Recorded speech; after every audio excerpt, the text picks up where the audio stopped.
Le Burkina Faso, autrefois considéré comme un simple point dans le désert, n'avait ni pétrole, ni mer, ni ressources exceptionnelles. Cependant, une révolution silencieuse est en marche. Ibrahim Traoré, soldat devenu leader, incarne ce renouveau, prouvant que même la nation la plus démunie peut se relever. Mais comment un pays autrefois abandonné peut-il maintenant redéfinir la souveraineté et l'indépendance ? La réponse réside dans l'action déterminée de son peuple, guidé par la vision audacieuse d'Ibrahim Traoré. Le Burkina Faso est un exemple frappant de ce que la détermination et la volonté de son peuple peuvent accomplir face à l'adversité. Quand l'aide internationale et les ressources naturelles faisaient défaut, le pays a choisi de s'engager dans un projet ambitieux d'autosuffisance. Le peuple burkinabé, sous la direction de leur leader Ibrahim Traoré, a défié les attentes en entreprenant une série de projets d'infrastructures qui, bien que modestes au départ, ont transformé le pays. Chaque projet symbolise une réclamation pour l'indépendance et la dignité. Ces réalisations ne sont pas seulement matérielles, elles sont un cri de résistance et un acte de souveraineté. Dans un contexte où la liberté semblait hors de portée, chaque brique posée et chaque route pavée redonne espoir à une nation. L'avenir du Burkina Faso repose désormais sur un modèle qui va au-delà de la simple survie. Il s'agit d'une construction nationale portée par des valeurs d'autonomie et de fierté. Ce qui semble une révolution discrète dans un petit pays du Sahel est en réalité un bouleversement profond, fondé sur des principes d'autonomie et de souveraineté. Ibrahim Traoré a pris la tête du Burkina Faso dans une période de crise, où les attentes étaient faibles et les ressources rares. Pourtant, là où d'autres voyaient une nation condamnée à la dépendance, il a vu un potentiel inexploité. Le pays n'avait ni pétrole, ni minerais précieux, mais il possédait quelque chose de plus puissant, une population résolue à se relever par ses propres moyens. Au cœur de cette transformation, les projets d'infrastructure ont joué un rôle crucial. Prenons par exemple l'usine de transformation de tomates inaugurée sous la direction de Traoré. Avant cette initiative, les agriculteurs burkinabés voyaient leurs récoltes pourrir sur le bord des routes, car elles étaient exportées à bas prix pour être transformées ailleurs. Avec un investissement modeste de 8 millions de dollars, cette usine a permis de mettre fin à cette dépendance, transformant la tomate en un produit de valeur tout en créant des centaines d'emplois locaux. Mais cette usine n'était que le début. Le projet de construction d'infrastructures routières a renforcé la capacité du pays à se relier au monde extérieur tout en réduisant les coûts de transport et en rétablissant la fierté nationale. En reliant le cœur agricole du pays à l'océan, le Burkina Faso a commencé à se redéfinir comme une nation souveraine, capable de bâtir ses propres ponts et de créer des routes qui mènent à l'autonomie économique. Ces efforts se sont accélérés avec la construction de la nouvelle autoroute Bobo-Dioulasso-Côte d'Ivoire, un symbole puissant de la capacité du pays à se prendre en main. Ibrahim Traoré n'est pas seulement un leader politique, il incarne le renouveau d'une nation entière. Né dans un pays qui a longtemps été perçu comme une caricature de la pauvreté et de la dépendance, Traoré a choisi de défier les attentes. Il a fait de la souveraineté non seulement un principe politique, mais un mode de vie quotidien pour les Burkinabés. Ce qui a commencé par des initiatives modestes est devenu un mouvement national, où chaque Burkinabé se sent investi dans la construction de son propre avenir.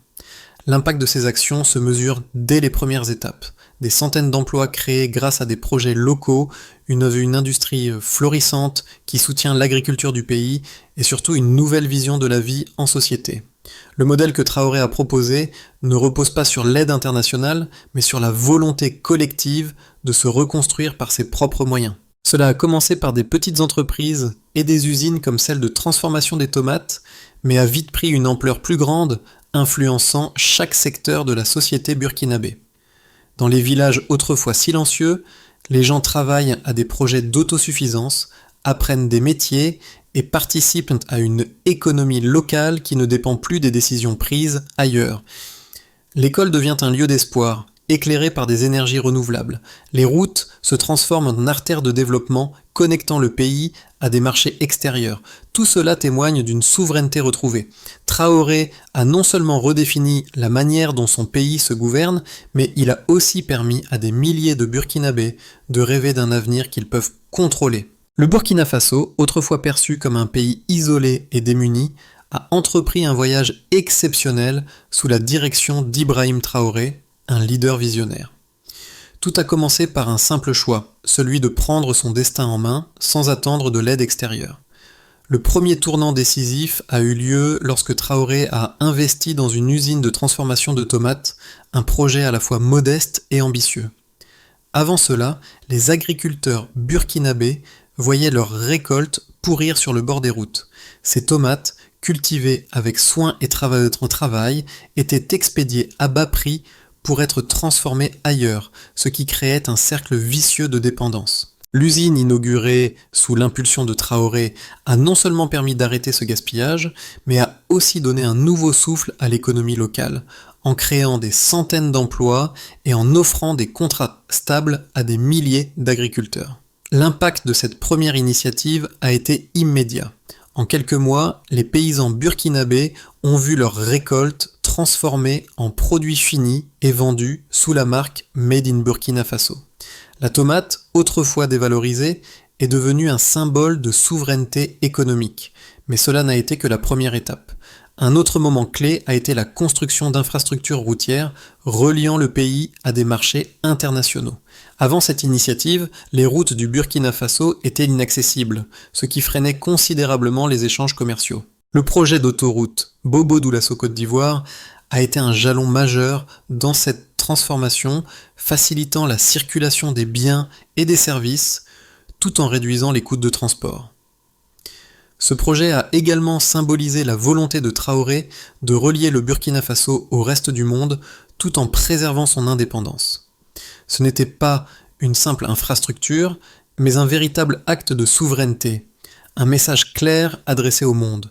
Le Burkina Faso ne dépendra plus des autres pour tracer son chemin. Alors que ces projets d'infrastructure prenaient forme, d'autres initiatives se sont également accélérées.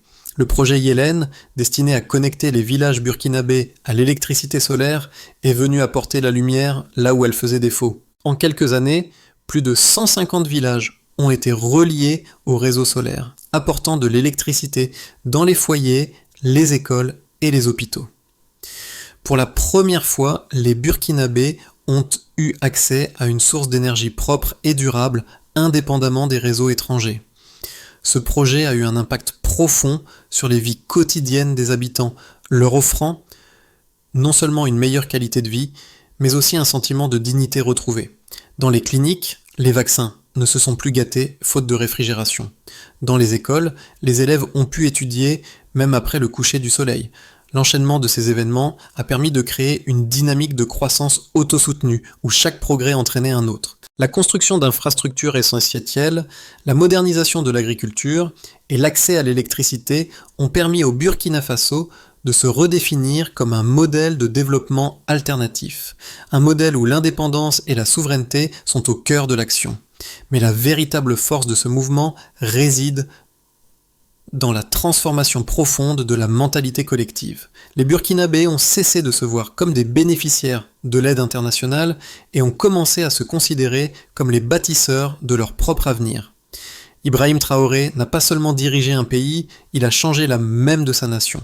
Les transformations opérées par Ibrahim Traoré au Burkina Faso ne sont pas seulement visibles à travers des projets d'infrastructure et des initiatives locales, elles sont également mesurables par des données concrètes illustrant l'ampleur de ce changement.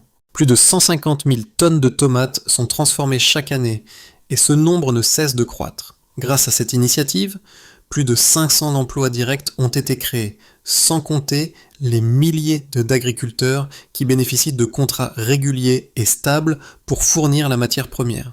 Cela a non seulement réduit la dépendance aux importations, mais a également permis à des centaines de milliers de familles de sortir de la précarité, en renforçant leur pouvoir d'achat et leur stabilité financière. Le projet Yelen, qui a permis de connecter plus de 150 villages à l'énergie solaire, a eu un impact direct sur la vie des habitants. Avant l'implantation de ce programme, 30% des Burkinabés vivaient sans électricité, une situation qui isolait profondément les communautés rurales. Aujourd'hui, plus de 300 000 personnes ont accès à une source d'énergie fiable et propre. Cette avancée ne se limite pas à l'éclairage domestique, mais touche aussi les écoles, les hôpitaux et les petites entreprises, ouvrant ainsi la voie à un véritable développement économique. En outre, 70% des ménages ruraux ayant bénéficié de ce programme rapportent une amélioration significative de leurs conditions de vie, notamment en termes d'éducation et de santé. Le secteur de l'agriculture a également connu des progrès impressionnants grâce à la création de nouvelles infrastructures et à l'introduction de pratiques agricoles modernes. En 3 ans, la production de céréales a augmenté de 25% grâce à des projets d'irrigation et à la formation des agriculteurs locaux. Les rendements sont désormais plus réguliers et les récoltes sont mieux sécurisées contre les sécheresses, une problématique récurrente dans le Sahel. Le projet d'autoroute reliant Bobo-Dioulasso à la Côte d'Ivoire a non seulement facilité les échanges commerciaux, mais il a aussi réduit de 40% le coût du transport des marchandises entre le Burkina Faso et ses voisins. Cette route représente une ouverture commerciale stratégique pour le pays, permettant à ses produits d'atteindre des marchés plus vastes et d'attirer des investissements étrangers.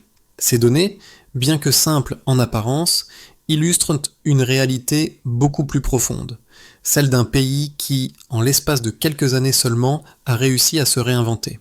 Le Burkina Faso n'est plus simplement un récipiendaire d'aide internationale. Il est désormais un acteur économique autonome dont les résultats sont mesurables, tangibles et crédibles. Ibrahim Traoré a transformé son pays, non seulement par des actes symboliques, mais par des actions concrètes et efficaces qui ont réellement changé le quotidien de millions de Burkinabés.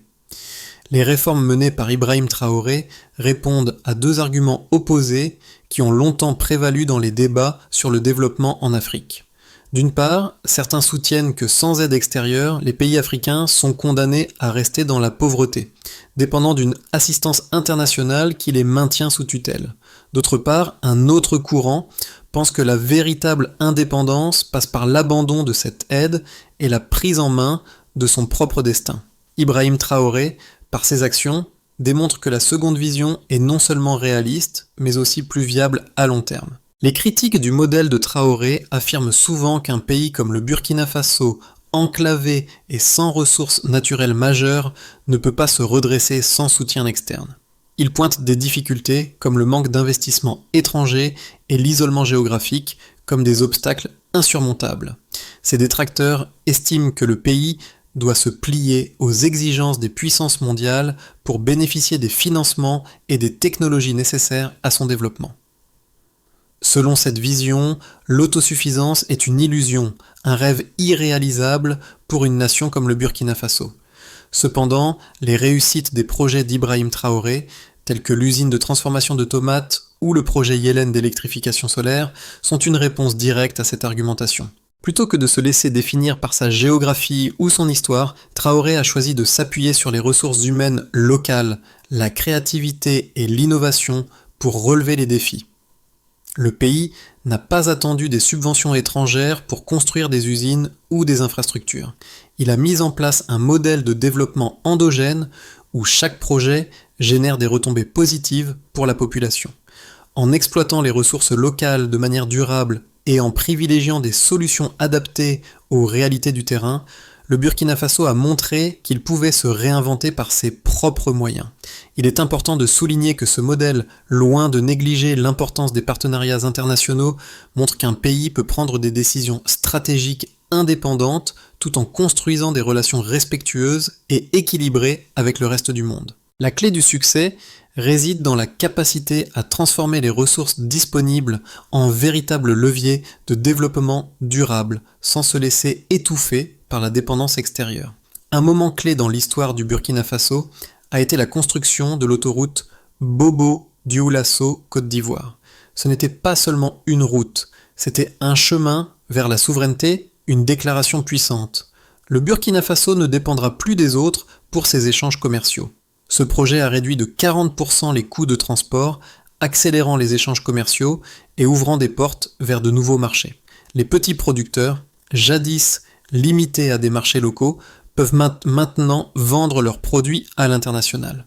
Mais surtout, cette autoroute a permis de rompre avec l'idée que le pays ne pouvait pas se développer seul. Ce changement marque une nouvelle ère pour le Burkina Faso, où chaque projet, qu'il soit petit ou grand, fait partie d'un plan plus vaste. Un plan pour affirmer que l'indépendance économique, sociale et politique est possible.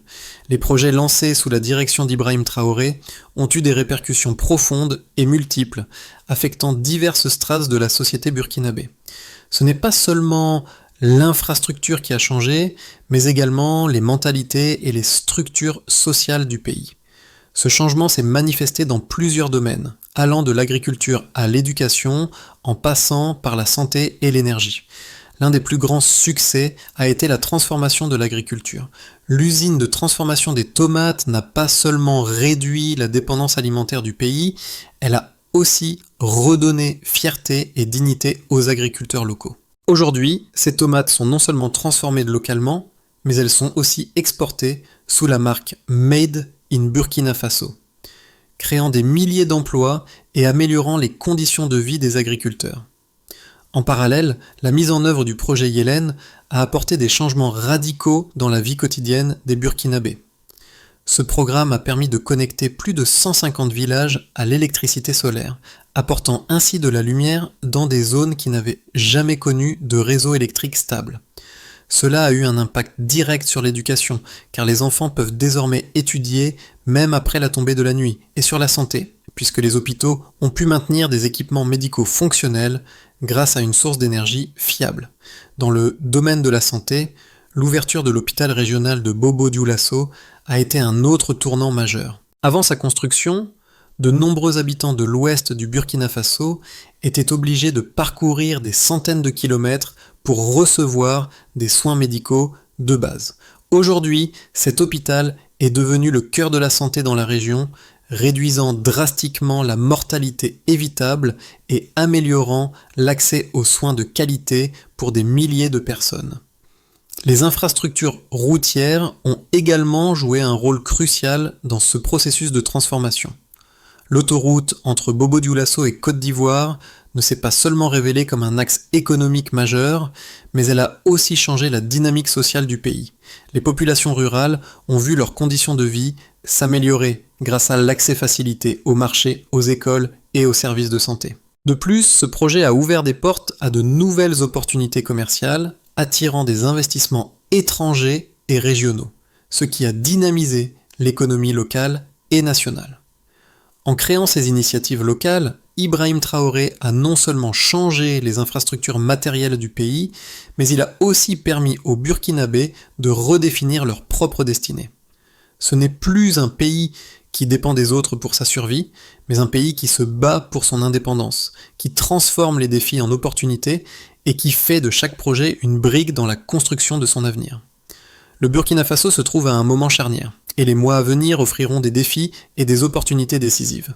Dans un scénario de croissance continue, le Burkina Faso consolide les réformes économiques et sociales mises en place par Ibrahim Traoré. L'infrastructure continue de s'améliorer et les projets comme l'électrification solaire, les routes et l'agriculture se développent de manière stable. L'influence de la nation sur la scène régionale et internationale se renforce, notamment grâce à des partenariats économiques durables. Toutefois, des défis subsistent, notamment en matière de sécurité et de tensions géopolitiques dans la région du Sahel. Les Burkinabés restent optimistes grâce aux bases solides qu'ils ont créées. Dans un scénario optimiste, le Burkina Faso voit son économie se diversifier rapidement.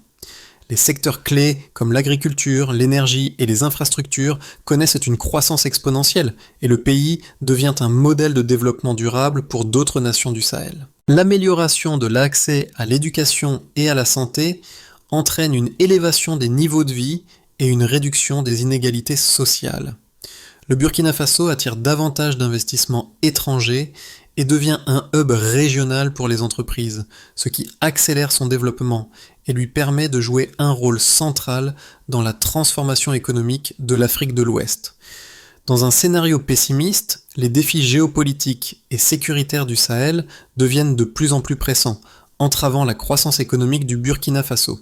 Les investissements étrangers diminuent, les projets d'infrastructures connaissent des retards ou des perturbations, et la sécurité dans certaines régions du pays se dégrade. Bien que les réformes de Traoré aient permis des avancées notables, la pression extérieure et les conflits internes pourraient freiner la mise en œuvre de certains projets cruciaux.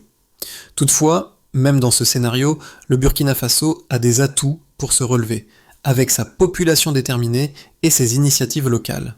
Le Burkina Faso est un modèle de résilience et d'autosuffisance qui montre au monde que le véritable pouvoir d'une nation réside dans la volonté de son peuple. Ce message est particulièrement pertinent aujourd'hui.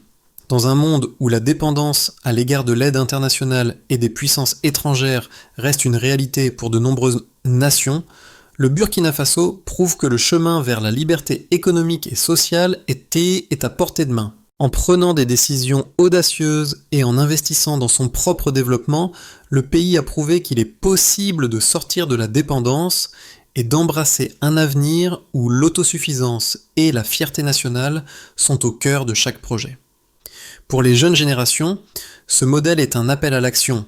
Ils sont les architectes de l'avenir de leur pays. Le Burkina Faso montre que même face aux plus grands des plus grands défis, chaque individu peut contribuer à un changement significatif. Ce n'est pas seulement une révolution économique, c'est une révolution de la pensée où chaque Burkinabé, qu'il soit agriculteur, artisan ou entrepreneur, a un rôle essentiel à jouer. Les réussites du Burkina Faso ne sont pas seulement une victoire pour le pays, mais pour l'Afrique tout entière. Elles montrent que lorsqu'un peuple choisit de se prendre en main, il peut renverser les attentes et définir son propre destin.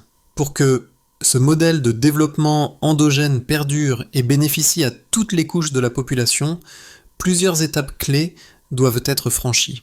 Tout d'abord, il faut renforcer les infrastructures locales. En étendant le réseau routier, en améliorant l'accès à l'eau potable et en augmentant la capacité de production énergétique, le Burkina Faso peut réduire les inégalités régionales et créer un environnement plus propice à l'innovation et à l'entrepreneuriat local. Ensuite, il est essentiel de développer l'agriculture durable. Cela inclut la formation des agriculteurs, l'amélioration des pratiques de gestion de l'eau et l'utilisation de semences résistantes aux conditions climatiques difficiles. Par ailleurs, investir dans l'éducation et la formation professionnelle permet de créer une main-d'œuvre qualifiée capable de soutenir la croissance économique et d'innover. Enfin, le Burkina Faso doit continuer à diversifier son économie en investissant dans des secteurs comme les technologies de l'information et la transition énergétique. En développant des industries telles que la transformation numérique et les énergies renouvelables, le pays pourra réduire sa dépendance au secteur traditionnel et créer de nouvelles sources de richesse. L'histoire du Burkina Faso est avant tout une histoire de résilience et de transformation. À travers chaque projet, chaque défi surmonté, le pays a écrit un nouveau chapitre de son indépendance. Mais cette révolution ne se limite pas aux infrastructures ou à l'économie. Elle est avant tout une question de dignité humaine, de fierté retrouvée. Ibrahim Traoré n'a pas seulement construit des routes ou des usines, il a bâti une nation nouvelle. Une nation qui refuse de rester dans l'ombre de la dépendance et qui choisit de se lever, même face à l'adversité. Ce n'est pas seulement une histoire de reconstruction matérielle, mais de renaissance d'un peuple qui a retrouvé sa voix et son pouvoir. Aujourd'hui, chaque Burkinabé porte ce fardeau de responsabilité, mais aussi ce flambeau d'espoir. L'indépendance ne se trouve pas dans l'aide étrangère, mais dans la capacité à s'autosuffire et à croire en un avenir façonné par ses propres mains.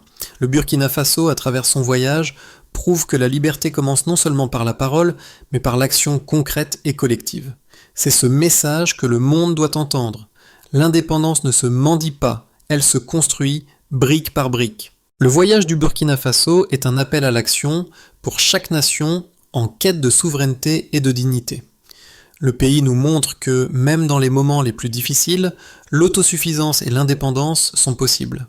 Ce modèle, loin d'être unique au Burkina Faso, est une source d'inspiration pour le reste du continent africain et au-delà.